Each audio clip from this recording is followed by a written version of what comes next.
BJP के दो बड़े नेता आज ये वादा कर सकते हैं कि अब महाराष्ट्र में जो हमने 2019 में देखा, जो 2022 में हमने देखा, उस तरीके की पॉलिटिकल इंस्टेबिलिटी का फैसला नहीं करना पड़ेगा। शिंदे फडणवीस सरकार उसी तरीके से चलती रहेगी, कहीं बीच में फडणवीस पवार, कहीं कांग्रेस के कई नेताओं का नाम लिया जा रहा है, इससे भी पॉलिटिकल इंस्टेबिलिटी होती है। क्या उस तरीके की कोई चीज अब पूरी तरीके से बंद, कोई दरवाजे सारे बंद, क्या ये वादा हम लेकर चले महाराष्ट्र की जनता के लिए? आप सर, आप जवाब। इससे पहले हर सवाल में फटाफट जवाब आ रहा था, अब आप दोनों एक दूसरे को देख रहे हो कि जवाब कौन देगा पहले।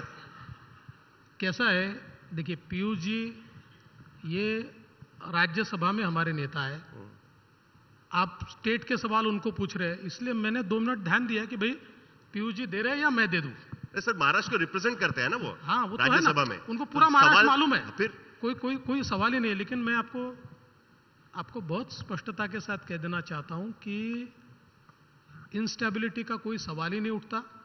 ये बहुत ही स्टेबल गवर्नमेंट है, हम तो साथ में रहेंगे ही।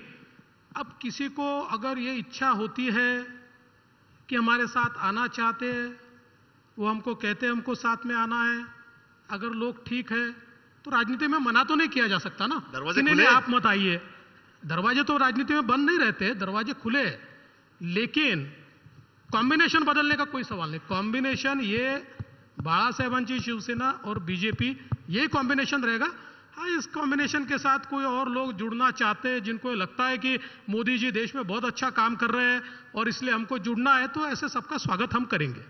So is that a headline, Piyush ji, that the doors of the BJP are still open for a potential alliance with the Uddhav Sena? देखिए, राजनीति में मैं कई बार कहता हूं कि अच्छे लोग साथ में जुड़े, अच्छे लोग अच्छा काम करते हैं तो देश के हित में।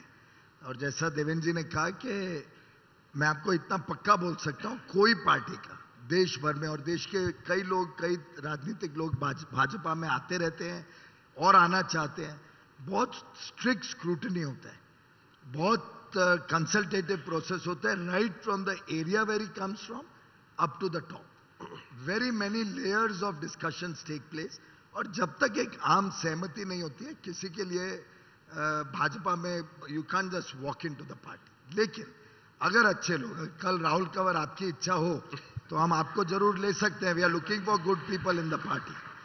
तो अच्छे लोग पार्टी के साथ जुड़े, फिर एक पुरानी कुछ गलतियां रही हो, पुराने कुछ उनके अलग अनुभव रहे हो और उसको सीख के अगर आते हो, उसको भूल के आते हो, तो भगवान कृष्ण ने भी आखिर कितने लोगों को कितनी बार माफ किया। तो भारतीय जनता पार्टी में तो ऐसा कोई परमानेंट डोर किसी के लिए क्लोज नहीं होता है। We are always looking for good people so that we can serve the people better. अभी गुजरात में एक बड़ा इलेक्शन है पीयूष जी, और चर्चा ये हो रही है कि क्या आम आदमी पार्टी वहां पे बीजेपी को कुछ हद तक चैलेंज पोज करेगी, इस इलेक्शन में नहीं तो अगले इलेक्शन में। Given your role in national politics, आपके हिसाब से गुजरात के इस चुनाव में आपकी जो लड़ाई है वो कांग्रेस से है या आपसे है? मेरे ख्याल से किसी से भी नहीं है। जो आज तक इतिहास में किसी पार्टी को जो सीटें नहीं मिली हैं, इस बार 2022 में गुजरात में 150 पार जाएगी बीजेपी की tally. You take it in writing from me. So that will be the massive mandate, क्योंकि ह्यूज मैंडेट। अब तक का जो record 149 is the highest so far. वो ये तो आप 150 ही की क्रॉस सरकार का रिकॉर्ड था। ये 150 क्रॉस होएगा इस बार। तो जो पॉपुलैरिटी आज मोदी जी की है देश में और खासतौर पे गुजरात में, जिस प्रकार से पूरे प्रदेश में, और मैं कई जगह अलग अलग जगह गया in the interiors of Gujarat, the people have made up their mind, they stand rock solid behind the Bharatiya Janata party. नहीं, लेकिन आम आदमी पार्टी वहां पर एक नए एंट्रेंट की तरह आई हुई है वहां पर, और जो रिस्पांस वो क्लेम कर रहे हैं कि उनको वहां पर मिल रहा है। आपने सही वर्ड का, क्लेम। देखिए, क्लेम करने में तो कोई दिक्कत ही नहीं है। क्लेम करने में तो मैं एक टाइम पे तमिलनाडु का भी इंचार्ज था, हम तो वहां पे भी क्लेम करते थे we going to do very well, we didn't do well. तो क्लेम तो हर एक का अधिकार होता है, और सिर्फ पॉम्पस स्टेटमेंट्स टीवी पे देने से, अच्छा आपकी भी मजबूरी, I don't blame you at all, because एक तरफा जब पूरी लहर बीजेपी की चल रही है तो आपका तो टीवी चैनल नहीं तो फिर कोई देखेगा ही नहीं, फिर इंडिया टुडे कॉन्क्लेव भी फेल हो जाएगा। तो you have to desperately prop up some people. तो आप करिए, हमारे तो हित में, सर, जो हमारी चुनाव सीटें लड़ रहा है वो बढ़ेंगी, सबका कम नहीं रिपोर्टिंग होगा। करना हमारा काम है। ऐसा तो नहीं हो सकता कि अगर नहीं, आपको चुनाव जरूर, मैं हम तो तो आपको सबका encourage- सबका रिपोर्टिंग करेंगे ना, ऐसे वो थोड़ी है मैं तो कि एनकरेज कर रहा हूं।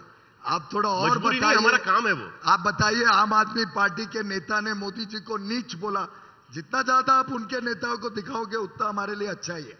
लेकिन ये इस प्रकार की ओछी राजनीति, वेरी लो क्वालिटी राजनीति, आज पंजाब के लोगों को जरा जाके देखिए और पूछिए, दुखी है कि हमने कहां से निर्णय ले लिया। ऑफ कोर्स गाली हमें नहीं देते हैं, ज्यादा कांग्रेस को देते हैं कि उन्होंने मैदान ही छोड़ के भाग गए।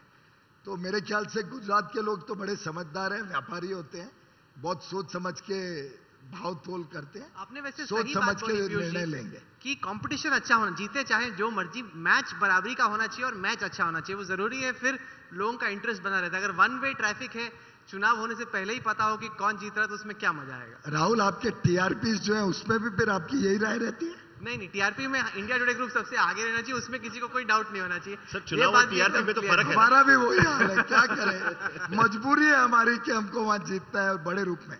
I am not saying it out of arrogance, literally I have gone into the interiors of Gujarat, whether it is Patan, क्योंकि वहां मेरा टेक्सटाइल का काफी काम रहता है।